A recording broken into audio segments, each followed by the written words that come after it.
Et si les plus grands secrets du pouvoir n'étaient là pas enterrés dans des coffres forts, mais dans les silences les plus pesants? Et si derrière une poignée de mains refusées, se cachait un scandale mondial, une peur ancestrale, ou peut-être un pacte oublié? Imaginez ceci. Le président russe Vladimir Poutine, l'un des hommes les plus puissants et redoutés de notre époque, évite à plusieurs reprises des rencontres officielles avec la reine Élisabeth II. Pas une fois, pas deux, plusieurs fois, sur plusieurs années. Officiellement, tout va bien. Les communiqués sont polis. Les journalistes restent prudents. Mais dans l'ombre, les spéculations s'intensifient. Pourquoi un homme aussi impassible, aussi stratège, aussi habitué au jeu de pouvoir, aurait-il peur d'une frêle vieille dame de 90 ans, au sourire discret mais aux yeux perçants? Ce n'est pas une simple histoire de diplomatie. Ce n'est pas non plus un caprice de président. Non. Ce que vous allez découvrir dans cette vidéo dépasse tout ce que les livres d'histoire racontent. Entre secrets d'État, rituels ancestraux, disparitions étouffées, conflits ésotériques et messages codés échappés des archives de l'Union soviétique, cette histoire pourrait bien vous faire douter de tout ce que vous croyez savoir sur la monarchie britannique et sur Vladimir Poutine lui-même. Bienvenue dans un récit où le mystère flirte avec la vérité, où chaque détail compte et où les silences sont plus éloquents que les discours officiels. Alors, installez-vous confortablement, ouvrez bien les yeux et préparez-vous à plonger dans une énigme géopolitique fascinante entre Londres et Moscou, entre vérité et légende. Et si cette histoire vous intrigue dès maintenant, pensez à vous abonner à la chaîne Histoires émouvantes, activez la cloche et laissez un like. C'est votre soutien qui nous permet de continuer à fouiller les secrets les plus troublants du monde moderne. Le plus grand mensonge des diplomates est de se sourire en silence. Proverbe russe. Londres, 2003. Les couloirs de Buckingham Palace bruissent d'une activité fébrile. Le personnel s'affaire, les dorures sont lustrées, les argenteries alignées au millimètre. Ce soir-là, la reine Élisabeth II reçoit un cercle restreint de dirigeants étrangers pour une réception hautement symbolique, dans le cadre d'un sommet européen. Tout le monde est là, sauf un. La chaise à l'extrémité droite de la grande table de gala est vide. Un silence gênant flotte un instant, vite couvert par le tintement d'une coupe de cristal. Pourtant, les regards échangés entre certains diplomates trahissent une tension. L'absence de Vladimir Poutine, officiellement pour raison d'agenda imprévu, n'est pas anodine. En coulisses, c'est la troisième fois qu'une rencontre royale avec le président russe est annulée ou déplacée au dernier moment. Il y a une règle tacite dans la diplomatie internationale, on n'humilie pas la couronne britannique. Encore moins la reine. Poutine le sait. Alors, pourquoi ce refus répété? Ce soir-là, un haut conseiller du Foreign Office murmure à un collègue: ce n'est pas la première fois qu'il évite Sa Majesté. Mais je crois que ce n'est pas politique. C'est autre chose. Quelque chose de plus profond. Pour comprendre le mystère, il faut remonter la chronologie. 1999, Poutine devient Premier ministre de Russie. À l'époque, il est un homme de l'ombre, peu connu du grand public international.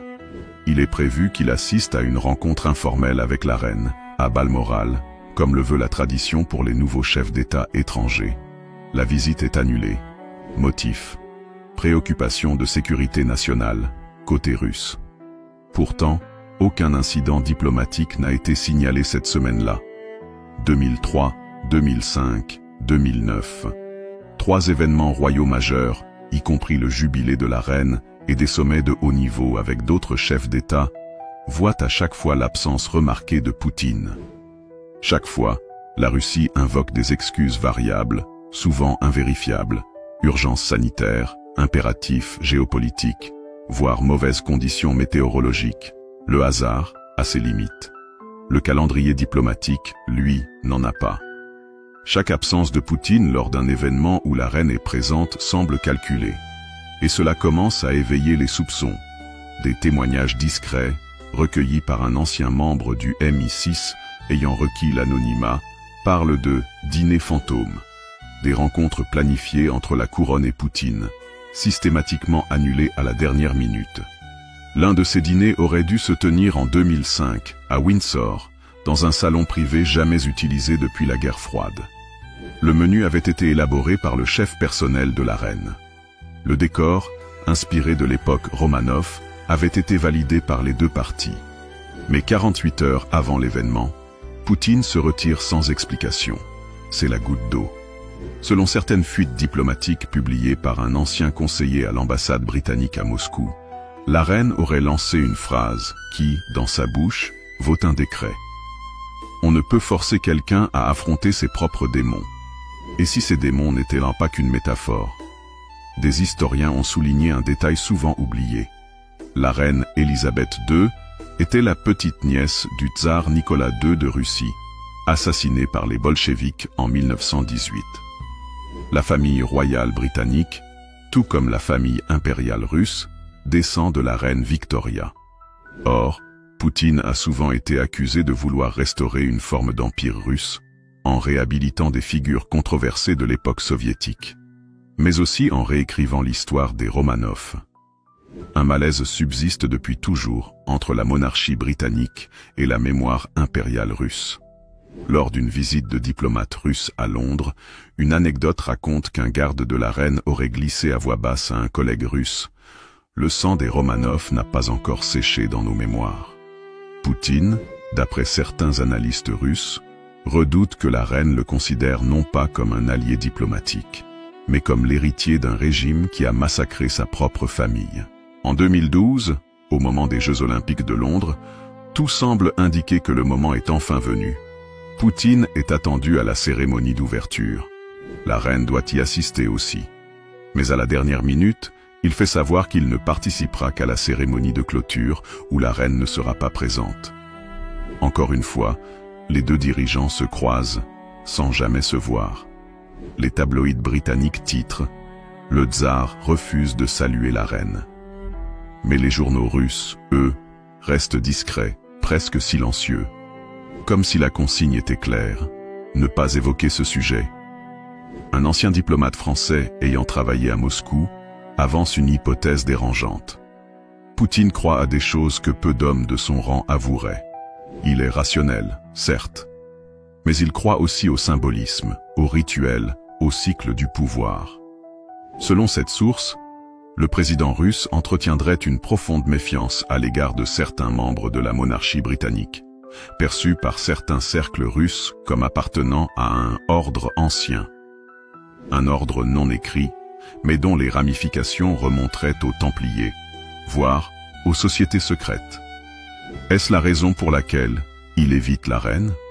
Par peur d'un pouvoir symbolique, voire mystique, qu'il ne pourrait ni contrôler, ni comprendre? Lorsqu'un journaliste de la BBC pose la question frontalement à un représentant du Kremlin en 2016, pourquoi Vladimir Poutine n'a-t-il jamais eu de rencontre privée prolongée avec la reine Élisabeth II? La réponse fuse, glaciale. Nos priorités diplomatiques n'incluent pas les traditions monarchiques. Mais cette réponse laisse un vide. Car au contraire, Poutine a longuement rencontré des monarques d'autres pays, le roi du Maroc, l'émir du Qatar, même le roi Harald de Norvège. Pourquoi pas la reine? Ce silence bien gardé devient lui-même une réponse. Quand on cache un fait aussi simple qu'une poignée de main, c'est souvent parce qu'elle coûterait bien plus qu'un mot mal placé. C'est peut-être là tout le mystère, un mur invisible entre deux mondes. D'un côté, la reine, incarnation d'un ordre ancien, presque mystique, bâti sur des siècles de cérémonial et de pouvoir subtil. De l'autre, Poutine, homme de guerre froide, issu des services secrets, façonné par la paranoïa, le calcul et la peur de l'irrationnel. Peut-être que ce mur n'est pas politique, ni même idéologique. Peut-être est-il personnel, presque spirituel. Le récit ne fait que commencer.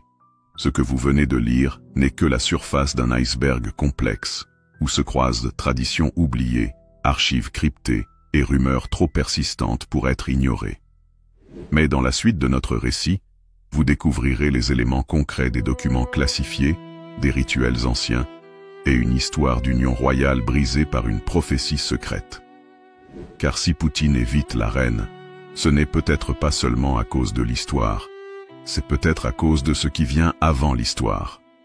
Le pouvoir ne se transmet pas seulement par le sang, il se protège par le secret. Extrait d'un mémo classifié du MI6, 1967. Le 2 juin 1953, Elizabeth Alexandra Mary Windsor est couronnée reine d'Angleterre. Ce jour-là, dans l'abbaye de Westminster, alors que les caméras du monde entier retransmettent pour la première fois un couronnement en direct, un autre événement se déroule, loin des regards.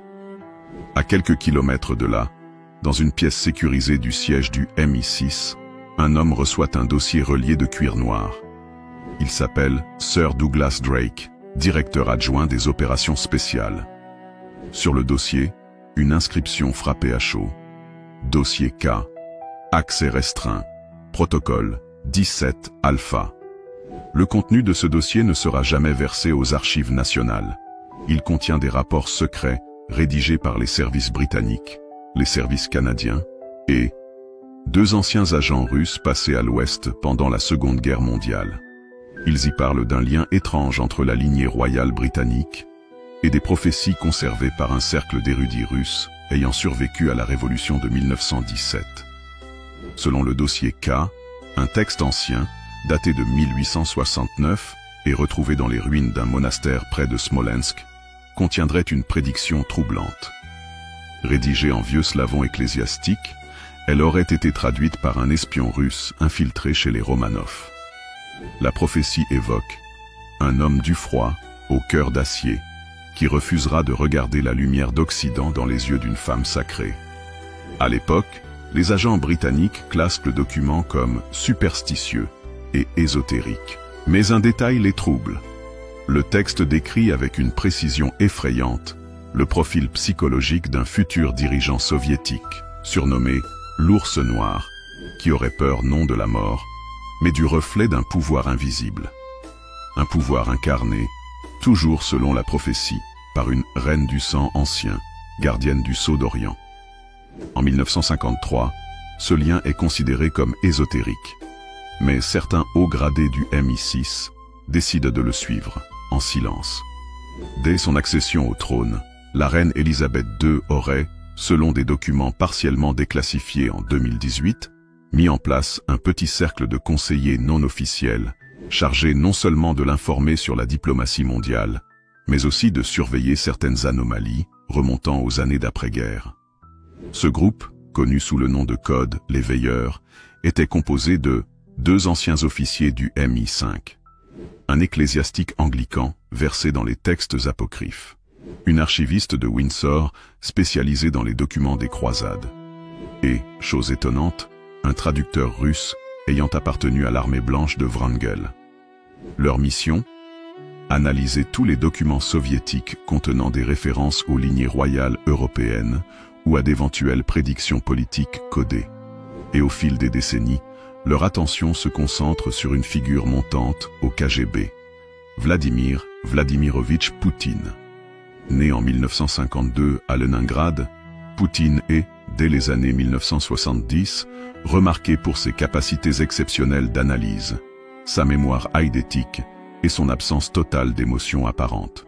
Il est formé au sein du KGB, non seulement pour les opérations de terrain, mais aussi pour la recherche historique et symbolique. Un programme secret lancé à l'initiative d'Andropov, visant à identifier des signes cachés dans les dynasties occidentales. Un rapport britannique daté de 1982 affirme que Poutine aurait été obsédé par les lignées royales européennes, notamment par une branche cousine des Romanov ayant été accueillie au Royaume-Uni.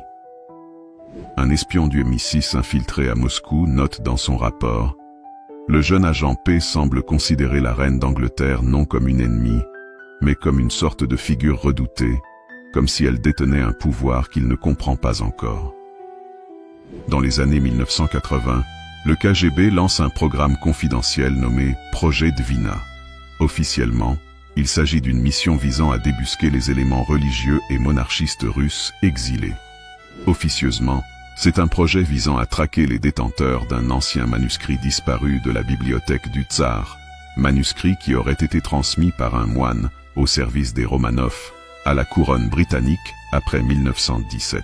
Ce manuscrit, surnommé Codex Reginae, parlerait d'un lien direct entre les dynasties royales d'Europe et certains rituels sacrés oubliés depuis le Moyen-Âge. Des rumeurs internes au MI6 affirment que ce manuscrit serait conservé dans un double fond de la bibliothèque privée de la reine, à Balmoral, et que Vladimir Poutine aurait tenté à 2 reprises d'en obtenir une copie, via des agents diplomatiques. Ce qui va maintenant être révélé n'a jamais été confirmé officiellement, mais figure dans les black briefings des rapports transmis uniquement verbalement entre chefs d'État. En 1994, un conseiller du président Boris Eltsine aurait averti Londres. Un homme du FSB proche de Poutine cherche une relique ancienne appartenant à la lignée Windsor. Il croit que cette pierre cache un pouvoir capable de renverser la mémoire des peuples. Ce sceau aurait été récupéré lors de la Seconde Guerre mondiale par un officier britannique en poste en Roumanie. Sa dernière localisation connue, une pièce secrète sous le château de Windsor. Des témoignages rares suggèrent que la reine considérait cette relique non comme une arme, mais comme un rappel de sa lignée mystique. Dans les années 2000, plusieurs chefs du MI6 alertent discrètement le gouvernement britannique. Le président russe entretient une aversion irrationnelle à l'égard de Sa Majesté. Ce n'est pas idéologique, c'est personnel, presque religieux. La DGSE française, ayant collaboré sur certaines écoutes russes, confirme en 2007, Poutine considère la monarchie britannique comme le dernier bastion d'un ordre antique qu'il ne peut infiltrer. Il y a chez lui une crainte, non de la reine en tant que femme, mais en tant que symbole. En 2011, un message chiffré est intercepté par les services de renseignement britanniques, envoyé depuis un canal diplomatique sécurisé de Moscou à une ambassade russe en Europe de l'Ouest. Le message est court, codé, mais sa traduction approximative serait la suivante. L'entretien est annulé. Le miroir de Smolensk ne doit pas se croiser avec la couronne. Trop de signes, trop de risques. Ce message aurait été envoyé 2 jours avant une rencontre privée prévue entre Poutine et la reine lors d'un forum environnemental. Annulé, encore une fois, sans justification. Ce que vous venez de découvrir est issu d'années de recoupement, de témoignages dissimulés et de documents jamais rendus publics. La relation entre Poutine et la reine Elisabeth II n'est pas une simple série de rendez-vous manqués. Elle est le fruit d'un entrelac d'histoires anciennes, de croyances secrètes, de symboles trop puissants pour être manipulés à la légère. Dans les archives interdites, une vérité commence à se dessiner. Et si la peur de Poutine n'était pas dirigée vers une femme de 90 ans, mais vers ce qu'elle incarne depuis toujours? Les alliances les plus solides sont celles que l'histoire a oubliées. Proverbe diplomatique du XIXe siècle. Au tournant du XXe siècle, les monarchies européennes étaient unies par des liens familiaux complexes. La reine Victoria du Royaume-Uni était surnommée la grand-mère de l'Europe, en raison de ses nombreux descendants mariés dans diverses familles royales. Parmi eux, Nicolas II de Russie, Guillaume II d'Allemagne et George V du Royaume-Uni étaient cousins. Ces relations familiales tissaient une toile d'alliance et de rivalité, influençant la diplomatie européenne. Cependant, malgré ces liens, les tensions politiques et les ambitions impérialistes ont conduit à la Première Guerre mondiale, mettant fin à plusieurs monarchies, dont celle de Russie. La révolution bolchevique de 1917 a renversé les Romanov, et la famille impériale a été exécutée. Le Royaume-Uni, bien que lié par le sang, n'a pas offert d'asile à Nicolas II, une décision qui a laissé des cicatrices dans les relations russo-britanniques. En 1907, le Royaume-Uni et la Russie ont signé la Convention anglo-russe, un accord visant à résoudre leurs différends en Asie centrale et à établir une entente cordiale.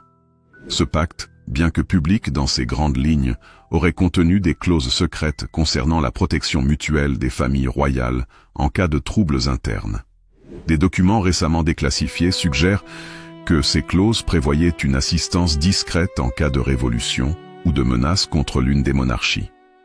Cependant, lors de la Révolution russe, le Royaume-Uni n'a pas honoré ses engagements, laissant les Romanov à leur sort.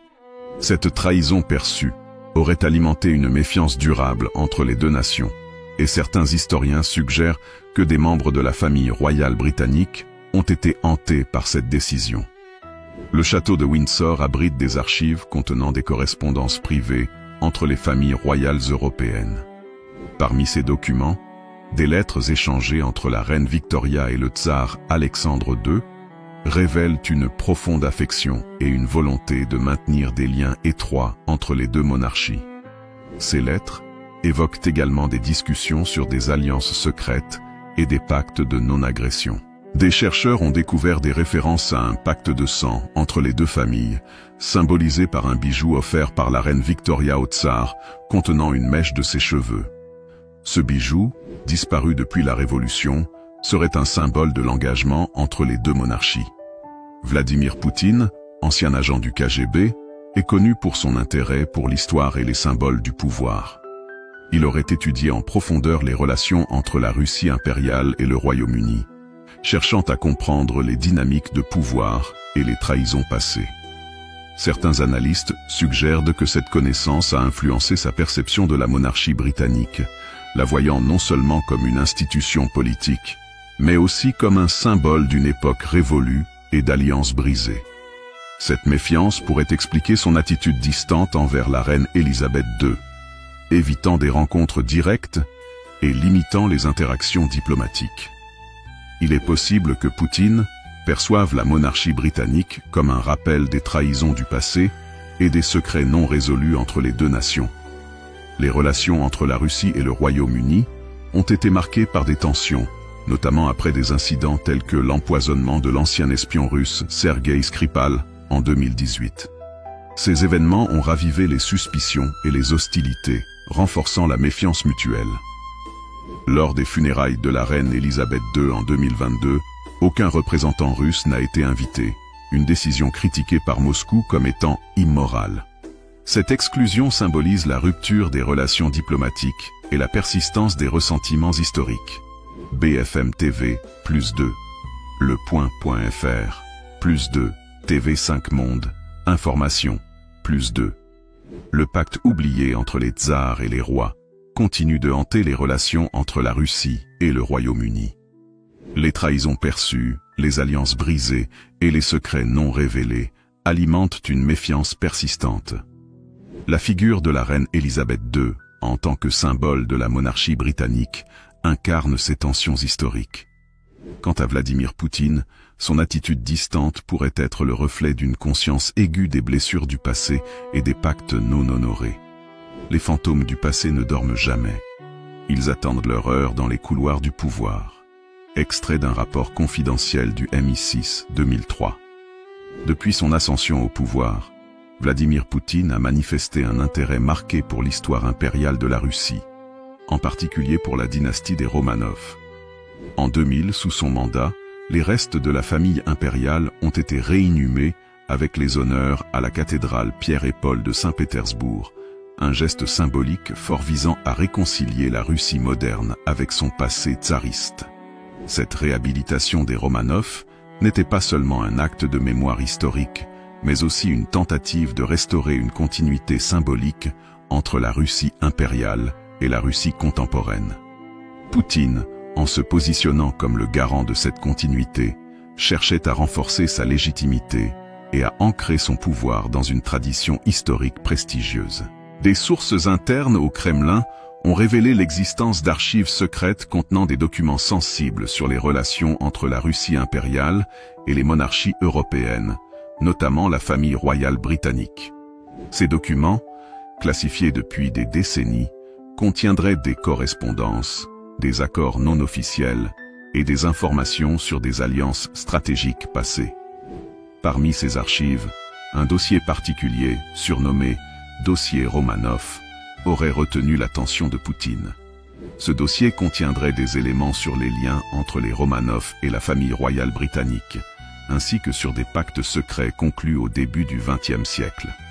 La nature exacte de ces documents reste inconnue, mais leur contenu aurait influencé la perception de Poutine sur la monarchie britannique et son rôle dans l'histoire russe. En 2003, lors d'une visite d'État au Royaume-Uni, Vladimir Poutine a rencontré la reine Elisabeth II. Bien que la rencontre ait été cordiale en apparence, des observateurs ont noté une certaine distance entre les deux dirigeants. Certains analystes suggèrent que cette froideur pourrait être liée aux informations contenues dans le dossier Romanov, qui aurait ravivé des ressentiments historiques et des suspicions mutuelles. Depuis cette visite, Poutine a évité les rencontres directes avec la reine, préférant envoyer des représentants ou annuler sa participation à des événements où elle était présente.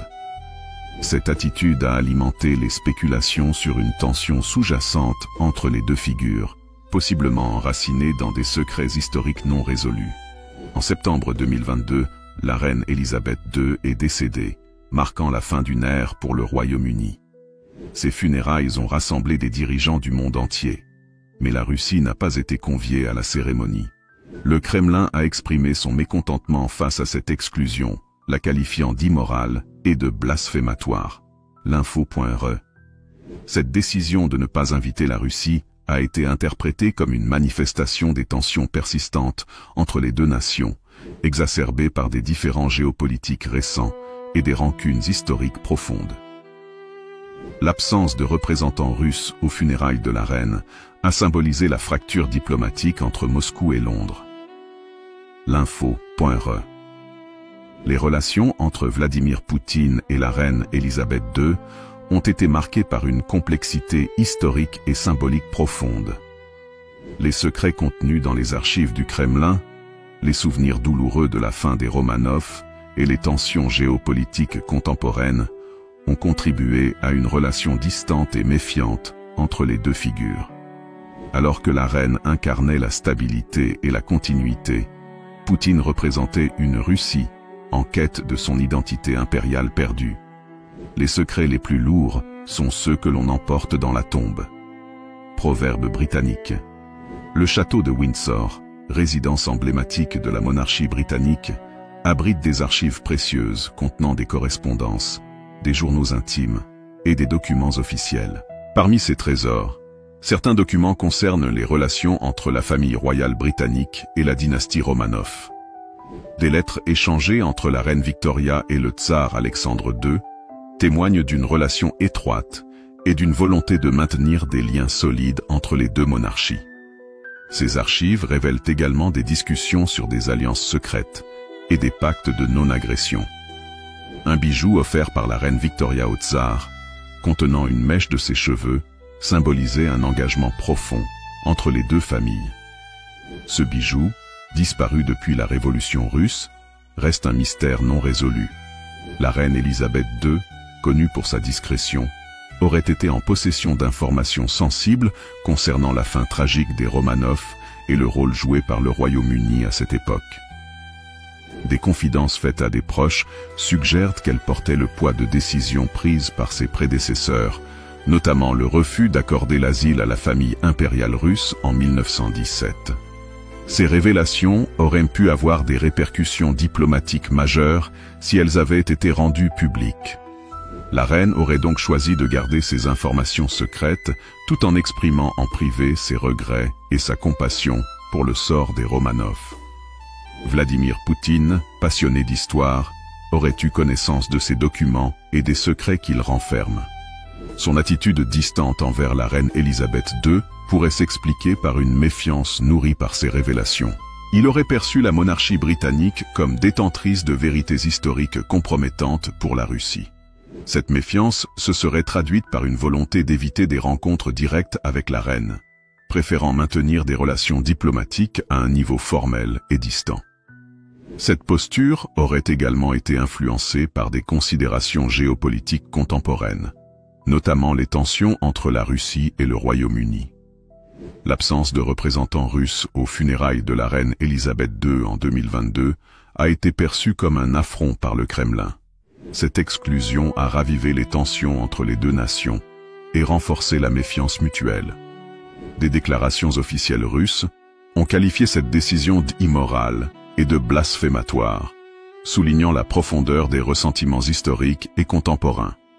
Cette situation illustre la complexité des relations diplomatiques, où les secrets du passé continuent d'influencer les interactions présentes. Les non-dits et les blessures historiques non cicatrisées alimentent une méfiance persistante entre les deux pays. Le dernier secret que la reine Élisabeth II aurait emporté dans sa tombe concerne les vérités non dites sur la fin des Romanov et le rôle du Royaume-Uni dans cette tragédie. Ces informations, si elles étaient révélées, pourraient bouleverser la perception de l'histoire et des relations entre les deux nations. Vladimir Poutine, conscient de ces secrets, aurait choisi de maintenir une distance prudente, évitant d'ouvrir des plaies historiques encore sensibles. Cette attitude souligne l'importance des non-dits dans les relations internationales et la manière dont le passé continue de façonner le présent. Et voilà, chers passionnés d'histoire, nous arrivons à la fin de ce voyage troublant et fascinant au cœur des relations secrètes entre deux des figures les plus emblématiques du XXIe siècle, Vladimir Poutine et la reine Élisabeth II. Entre alliances oubliées, archives cachées, diplomatie silencieuse et fantômes impériaux, nous avons traversé les couloirs du pouvoir, là où se murmurent encore aujourd'hui des vérités que l'histoire n'a jamais officiellement racontées. Alors, était-ce une théorie ou une réalité soigneusement dissimulée? À chacun d'entre vous de se faire sa propre idée. Un immense merci à vous tous d'avoir suivi cette vidéo jusqu'au bout. Votre présence, votre curiosité, votre soif de comprendre les dessous de l'histoire rendent ce travail passionnant. Si ce récit vous a fait vibrer, intriguer ou tout simplement donner envie d'en savoir plus, laissez-nous un commentaire. Dites-nous ce que vous en pensez et quelles autres histoires secrètes vous aimeriez explorer. N'oubliez pas de liker la vidéo, cela aide énormément à faire vivre cette chaîne. Abonnez-vous à Histoires émouvantes, activez la cloche et rejoignez cette belle communauté de curieux, de passionnés et de chercheurs de vérité. Ici, chaque vidéo est un passage secret vers ce que les livres d'histoire ne disent pas toujours. Merci encore et à très bientôt pour une nouvelle enquête captivante.